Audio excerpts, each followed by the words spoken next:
ಮಹಾಭಾರತ ಯುದ್ಧದಲ್ಲಿ ಕೇವಲ 1 ನಿಮಿಷದಲ್ಲಿ ಇಡೀ ಕೌರವ ಮತ್ತು ಪಾಂಡವರ ಸೈನ್ಯವನ್ನು ನಾಶ ಮಾಡುವ ಶಕ್ತಿ ಒಬ್ಬನೇ ಒಬ್ಬ ಯೋಧನಿಗೆ ಇತ್ತು. ಅವನು ಬೇರೆ ಯಾರೂ ಅಲ್ಲ, ಭೀಮನ ಮೊಮ್ಮಗ ಬಾರ್ಬರಿಕ. ಇವನು ಘಟೋತ್ಕಚ ಮತ್ತು ಮೌರ್ವಿ ದಂಪತಿಗಳ ಮಗ, ಅಪ್ರತಿಮ ವೀರ ಭೀಮನ ಮೊಮ್ಮಗ. ಬಾಲ್ಯದಿಂದಲೇ ಯುದ್ಧ ಕಲೆಗಳಲ್ಲಿ ತೀವ್ರ ಆಸಕ್ತಿ ಇತ್ತು.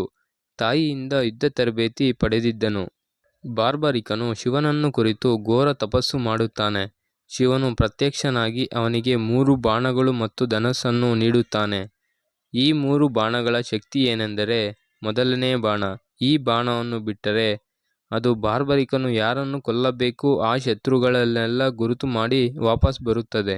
ಎರಡನೇ ಬಾಣ, ಇವನು ಯಾರನ್ನು ಉಳಿಸಬೇಕು ಅವರನ್ನು ಗುರುತಿಸುತ್ತದೆ. ಮೂರನೇ ಬಾಣ, ಕೊನೆಯದಾಗಿ ಈ ಬಾಣವನ್ನು ಬಿಟ್ಟರೆ ಅದು ಮೊದಲ ಬಾಣ ಗುರುತು ಮಾಡಿದ ಎಲ್ಲ ಶತ್ರುಗಳನ್ನು ಕೇವಲ ಸೆಕೆಂಡುಗಳಲ್ಲಿ ಸಂಹಾರ ಮಾಡಿ ಮುಗಿಸುತ್ತದೆ. ಯುದ್ಧಕ್ಕೆ ಹೊರಡುವಾಗ ಬಾರ್ಬರಿಕನು ತನ್ನ ತಾಯಿಗೆ ಒಂದು ಮಾತು ಕೊಡುತ್ತಾನೆ. ಯುದ್ಧದಲ್ಲಿ ಯಾವ ಪಕ್ಷ ಸೋಲುತ್ತದೆಯೋ ನಾನು ಅವರ ಪರವಾಗಿ ನಿಂತು ಹೋರಾಡುತ್ತೇನೆ ಎಂದು.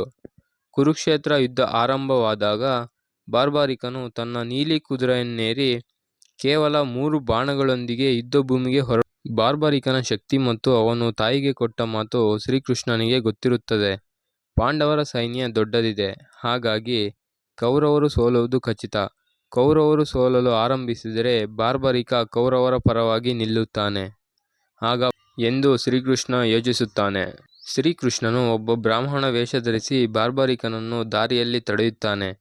ಕೇವಲ 3 ಬಾಣ ಹಿಡಿದು ಯುದ್ಧ ಮಾಡಲು ಹೊರಟಿದ್ದೀಯಲ್ಲ, ನಿನ್ನ ಶಕ್ತಿ ಏನು ಎಂದು ಕೇಳುತ್ತಾನೆ. ಆಗ ಬಾರ್ಬರಿಕನು ತನ್ನ ಬಾಣದ ಶಕ್ತಿ ಪ್ರದರ್ಶನ ಮಾಡಲು ಮುಂದಾಗುತ್ತಾನೆ. ಶ್ರೀಕೃಷ್ಣನು ಅಲ್ಲೇ ಇದ್ದ ಒಂದು ಆಲದ ಮರವನ್ನು ತೋರಿಸಿ, ನಿನ್ನ ಬಾಣದಿಂದ ಈ ಮರದ ಎಲ್ಲ ಎಲೆಗಳನ್ನು ಚುಚ್ಚು ನೋಡೋಣ ಎನ್ನುತ್ತಾನೆ.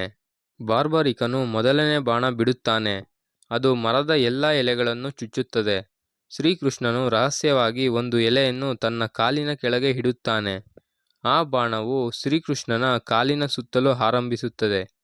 ಬಾರ್ಬರಿಕನು, ಸ್ವಾಮಿ, ನಿಮ್ಮ ಕಾಲನ್ನು ಪಕ್ಕಕ್ಕೆ ಜರುಗಿಸಿ, ಅದರ ಕೆಳಗೆ ಒಂದು ಎಲೆ ಇದೆ, ಇಲ್ಲದಿದ್ದರೆ ಬಾಣ ನಿಮ್ಮ ಕಾಲನ್ನು ಚುಚ್ಚುತ್ತದೆ ಎನ್ನುತ್ತಾನೆ. ಶ್ರೀಕೃಷ್ಣನಿಗೆ ಬಾರ್ಬರಿಕನ ಅಪ್ರತಿಮ ಶಕ್ತಿ ಅರಿವಾಗುತ್ತದೆ.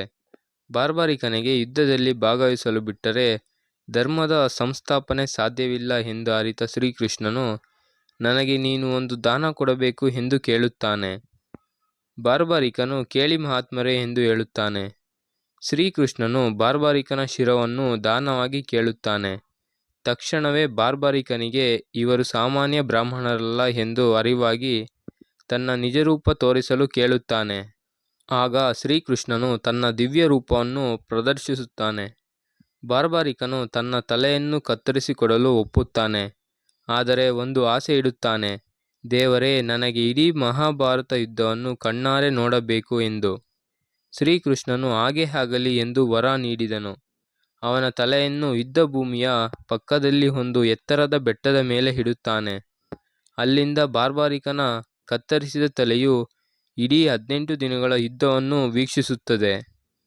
ಬಾರ್ಬರಿಕನ ಈ ಮಹಾ ತ್ಯಾಗಕ್ಕೆ ಮೆಚ್ಚಿದ ಶ್ರೀಕೃಷ್ಣನು, ಕಲಿಯುಗದಲ್ಲಿ ನೀನು ನನ್ನದೇ ಹೆಸರಿನಿಂದ ಪೂಜಿಸಲ್ಪಡುತ್ತೀಯ, ನಿನ್ನನ್ನು ನಂಬಿ ಬರುವ ಭಕ್ತರ ಕಷ್ಟಗಳೆಲ್ಲ ದೂರವಾಗುತ್ತದೆ ಎಂದು ವರ ನೀಡುತ್ತಾನೆ. ಇಂದು ರಾಜಸ್ಥಾನದ ಸಿಕಾರ್ ಜಿಲ್ಲೆಯ ಖಾತು ಎಂಬ ಸ್ಥಳದಲ್ಲಿ ಬಾರ್ಬರಿಕನನ್ನು ಖಾತು ಶ್ಯಾಮ್ ಎಂಬ ಹೆಸರಿನಿಂದ ಕೃಷ್ಣನ ರೂಪದಲ್ಲಿ ಪೂಜಿಸಲಾಗುತ್ತದೆ.